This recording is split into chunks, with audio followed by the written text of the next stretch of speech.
Ya, assalamualaikum warahmatullahi wabarakatuh. Perkenalkan, nama saya Ibnu Sahri Romadona, NPM 1901 2010 131. Saya dari kelas aplikasi manajemen terpadu kelas C. Nah, ini adalah tugas UTS dari PT Bulan Sabit untuk aplikasi recruiter karyawan. Nah, pada kesempatan kali ini saya menggunakan aplikasi Odoo. Nah, ini adalah tampilan dari aplikasi Odoo. Yang pertama adalah tentang sumber daya manusia. Yang pertama kita klik rekrutmen. Aplikasi Odoo ini memberikan fasilitas software yang lengkap, mulai dari bagaimana mengelola data karyawan, merekrut karyawan, absensi, dan masih banyak lagi. Untuk melihat data karyawan, dalam pilihan di atas kita memilih opsi karyawan terlebih dahulu. Jika sudah memiliki profil perusahaan, bisa langsung memasuki aplikasi hanya dengan login ke akun masing-masing. Sebelumnya, jika perusahaan masih baru, harus mengisi profil perusahaan terlebih dahulu, seperti contoh di atas. Nah, ini adalah contoh untuk mengisi profil perusahaan, misalkan nama, email, nama perusahaan, negara, banyak karyawan, nomor karyawan, bahasa yang dipilih, minat utama seperti yang misalnya dari PT Bulan Sabit, yaitu di bidang F&B. Nah, ini adalah ketika sudah memiliki akun.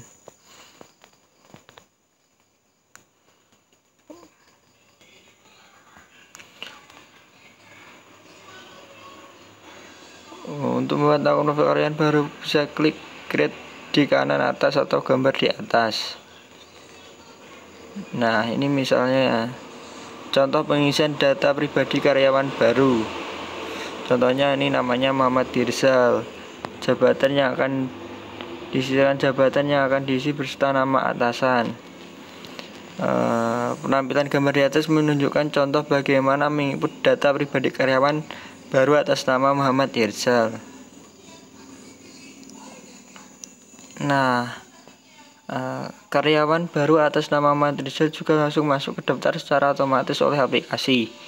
Ini adalah tampilan daftar seluruh identitas pribadi karyawan beserta jabatannya.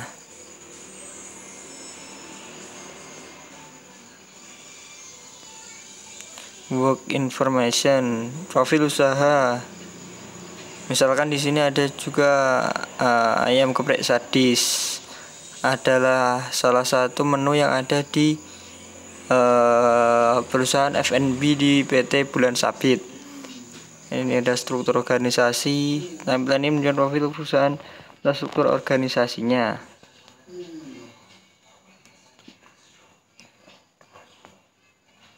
Tampilan ini menunjukkan aktivitas atau tugas yang harus dilakukan karyawan selama jam kerja. Contohnya, tutup kasir sesuai dengan jadwal shift, menghitung jumlah uang cash setelah transaksi tutup, menghitung jumlah pengeluaran dan data penjualan pada hari tersebut. Tampilan ini menunjukkan fitur untuk melakukan rekrutmen karyawan baru. Detail dengan job position yang dibutuhkan serta siapa saja calon karyawan yang akan diterima.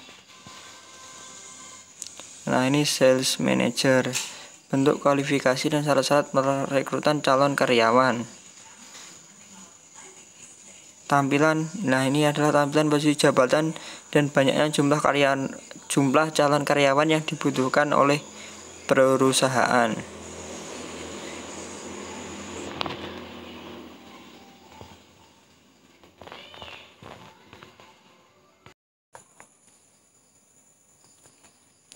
Nah, ini adalah konsep pemasaran dari PT Bulan Sabit. Yang pertama adalah membuat toko. Ini pemasaran dari saya untuk PT Bulan Sabit.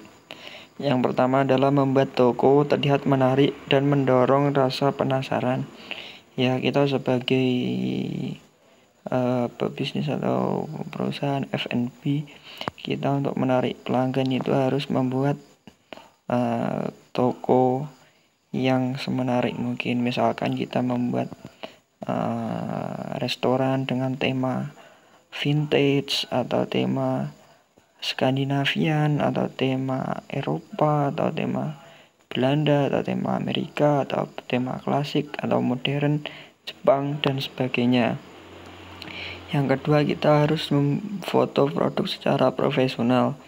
Nah, di saat seperti sekarang ini di dunia era digital, foto itu sangat menentukan pelanggan atau konsumen membeli atau tidak, karena kebanyakan konsumen itu mendatangi suatu tempat berdasarkan dari foto-foto produk atau foto-foto tempat. Oleh karena itu, kita dalam menggunakan media sosial harus membuat foto yang baik atau menarik. Nah, yang ketiga, memanfaatkan media sosial. Nah, kita sebagai perusahaan, kita harus memiliki media sosial, misalkan di Facebook, Instagram, atau TikTok. Itu sebagai alat pemasaran kita untuk menjaga banyak konsumen, karena konsumen yang kita incar banyak bermain di media-media sosial tersebut. Yang keempat, kita harus menjalin komunikasi yang baik dengan calon customer. Nah, karyawan-karyawan kita semuanya kita harus men-trainingnya supaya bisa berkomunikasi dengan baik dengan para customer, sehingga customer atau pelanggan itu bisa balik lagi untuk membeli produk-produk di tempat kita. Yang kelima, menerapkan strategi UGC atau User Generated Content. Nah, ini adalah misalkan pelanggan itu ngepost ketika makan di tempat kita atau ketika beraktivitas di tempat kita. Nah, kita repost, sehingga kita repost di akun media sosial kita, sehingga kita itu menghargai orang tersebut yang telah datang ke tempat kita. Kita juga bisa memberikan informasi ke banyak orang kalau tempat kita itu ramai dan banyak didatangi orang. Yang keenam adalah kerjasama dengan influencer. Nah, ini adalah sesuatu yang sangat sekarang ini banyak digunakan perusahaan-perusahaan, yaitu menggunakan influencer, karena influencer itu memiliki basis fans atau memiliki banyak pengikut, sehingga apa yang dikatakan influen atau orang yang dengan pengikut banyak ini kemungkinan besar diikuti juga sarannya oleh pengikut-pengikutnya. Nah, yang ketujuh adalah daftarkan toko di aplikasi transportasi online. Nah, ini misalkan kita mendaftarkan toko di aplikasi Grab, di aplikasi Gojek, dan atau apa itu yang dari Rusia itu untuk menambah atau mempermudah pendistribusian dari produk NSFNP kita. Dan kedelapan, daftarkan toko pada platform layanan pencarian FNP. Nah, ini seperti Zomato adalah platform yang khusus untuk pelayanan makanan.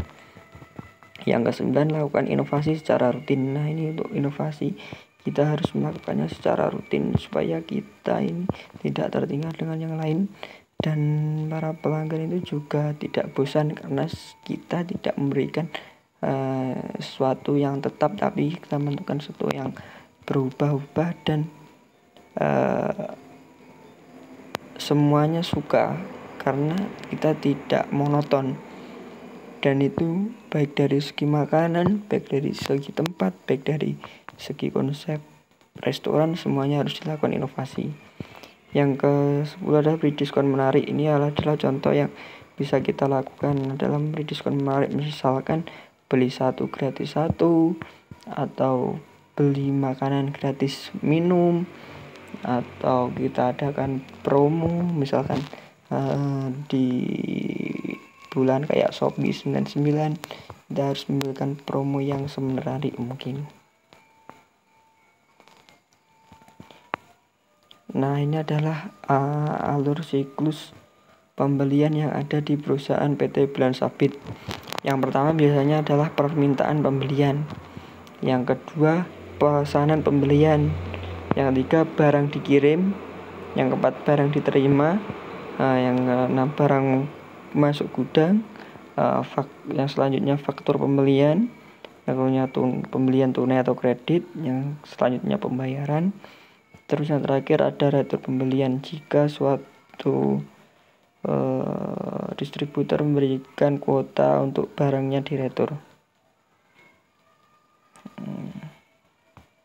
Nah, ini penjelasan alur siklus pembelian. Yang pertama, membeli melakukan permintaan barang apa yang akan dibeli. Yang kedua, penjual mempersiapkan pesanan apa yang akan dibeli pembeli. Yang ketiga, penjual mengirim barang kepada pembeli. Yang keempat, barang diterima oleh pembeli. Yang kelima, pembelian melakukan pembayaran bila barang sudah sesuai yang diinginkan. Yang keenam, pembeli bisa melakukan bayaran secara tunai maupun kredit sesuai kesepakatan. Yang ketujuh, pembeli menerima faktur pembelian dari penjual. Yang kedelapan, barang sudah bisa dimasukkan gudang.